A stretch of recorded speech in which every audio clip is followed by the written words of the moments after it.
Бала кезімізде біздің ауылға үйіралап жүретін диуаналар, яғни сығандар көп келуші еді. Солардың кейбірі балаларға ем жасап, адамның алдағы өміріне болжамдарды айтатын. Ал баз бірі қандай да бір тылсым күшпен алдап арбап, адамдардың үйіндегі алтын бұйымдарын, ақшасын алып кететін. Ең қызығы, үй иесі алтын бұйымдары мен ақшасын өз еркімен сығанның қолына сататын. Сығанның қолына барын қалай сата салғанына кейін өзі түсінік бере алмайды. Адамдардың пайымдауынша сіган кісіні дуалап, өз еркіне бағындырып қояды екен. Кім білген дегенмен бір сиқыр бар анық. Бірақ ондай қаскөйлік жасағандар ауылға қайта келмейтін. Оның себебі түсінікті де ғой. Сол сығандардың бірінің айтқан болжамы бірнеше жыл өткенде дәлме-дәл келгенін естігенде таңғалған болатынмын. Сол оқиғаны Қызық ТV арнасының қазақша мистика айдарының көрермендеріне айтып беруді шештім. Ол кезде мен 8-ші сыныпта оқитын бозбаламын. Тамақты іргелес көршіміз Смайыл атаның үйімен бір дастарханда ішетінбіз. Өйткені Смайыл атаның баласы Сапархан аға дүкенші еді. Ол кісі үнемі ішіп мас болып жүретін болған соң, дүкенде күнімен әйелі сауда жасайтын. Сондықтан анам үйде тамақ жасайды да, екі үйдің бала шағасы бірге тамақ ішетінбіз. Сондай күндердің бірінде үйге сыған әйел келді.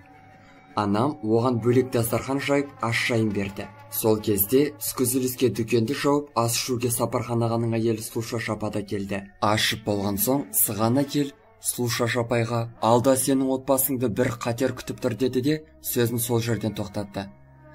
Ондай сөзді естіген Сұлушаш апай сығанға ашып айт, қандай қатер, не істеуіміз керек деп сұрақ жаудырды. Сыған әйелдің күткені де сол болса керек.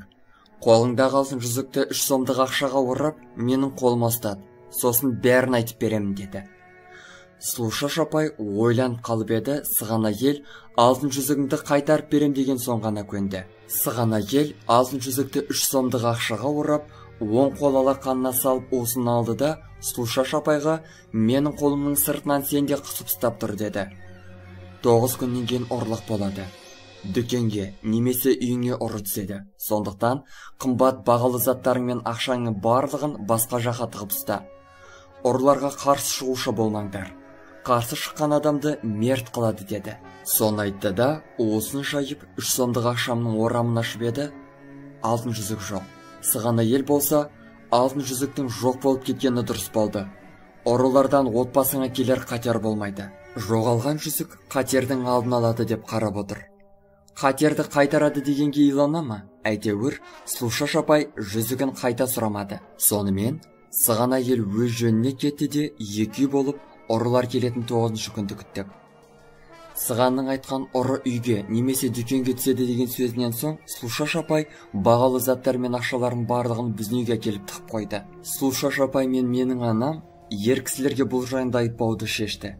Өйткені олар ұрыны ұстаймыз деп бір бәлеге ұрынып қалуы мүмкін. Сонымен, айтылған 9-шы күнде келіп жетті. Сапархан аға әдеттегінше достарымен ішіп жүрген. Смайыл ата мен балалар біздің үйге келіп түнеді. Үлкендер түнімен ұйықтамай шықты. Балалар түн ортасы ауа ұйықтап қалдық. Таң ата қатты шыққан дауыстан оянып кеттік. Сөйтсек, түнде Сапархан ағаның үйіне ұры түсіпті. Ұрылар қолға ілінген заттарды алып шығып бара жатқанда, ішімдікке тойып алған Сапархан аға келіп қалады.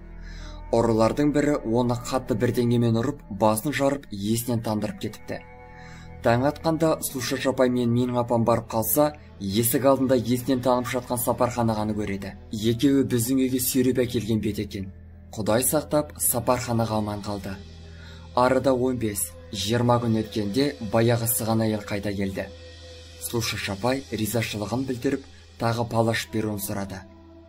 Сұлушаш апайдың жомарттығын сезді ме, бұл жолы алтын жүзіксіз палашты. Сұлушаш апайдың білгісі келетіні, Сапархан аға қашан арақты қояды, қалай қойдыруға болады, арақты ішіп жүріп өліп кетпей ме деген секілді сұрақтарға жауап алу еді. Осына қызыл 10 сомдық ақшаны ұстаған сыған әйел дәл сол уақытта көзін жұмып отырды да сөзін бастап кетті. Кеуің арақты қоймайды, бірақ саған аса зәбір көрсетпейді, арақтан өліп қалмайды. Ұрының соққысының зардабынан қайтыс болады, бірақ жуық арада емес, 17 жылдан кейін. Басын емдетсін деді. Сығана елдің бұл айтқанына сенерімізді де, сенбесімізді де білмей қалдық. Бірақ ол ұрының Сапархан басынан зақымдағанын қайдан білді? Түсініксіз. Сұлуша апай Диуананың айтқанын Сапархан ағаға айтқан кезде, ол кісі Сығанның сандырағына сеніп жүрсің бе деп күлкіге айналдырыпты. Арада біраз жыл өткенде Сапархан ағаның үйі көрші ауылға көшіп кетті. Сол ауылдағы үлкен дүкенге сатушы болды. Ол кезде мен институтты бітіріп, ауылға келіп жұмыс істеп жүрген кезім еді. Бір кездері Сігеннің айтқан сөздерінің барлығы естен шығып кеткен. Бір күні Сапархан аға қайтыс болды деп естідік. Ол кезде әкем де, анам да о дүниелік болып кеткен еді. Сондықтан көңіл айтуға ауыл адамдарымен бірге барып қайттым. Соңғы жылдары Сапархан аға үнемі басым ауырады деп жүрген екен. Кейін білдік. Сапархан аға Сығанның айтқанындай тура 17 жылдан кейін қайтыс болыпты. Сығанның айтқаны Сұлуша апайдың есінде екен. Тіпті ай күніне де тура келген. Мұны естігенде мен де есіме түсірдім. Ай күні есімде жоқ, бірақ расымен де 17 жыл болған екен. Мезгілде жаз болатын. Сонда бұл сәйкестік пе әлде Сығана елдің бойында адамның алдағы өмірін болжайтын көріпкелдік қасиет болған ба? Сенбейін десем бір емес, 2 рет айтқаны дәлме-дәл келді. Сонда бұл қалай болғаны? Көріпкелдік деген қасиеттің шынымен болғаны ма? Бұл қандай да бір тылсым күш пе? Құрметті көрермендер, пікірлеріңізді күтемін. Мамыр Айтбаев, Жетісай өңірі.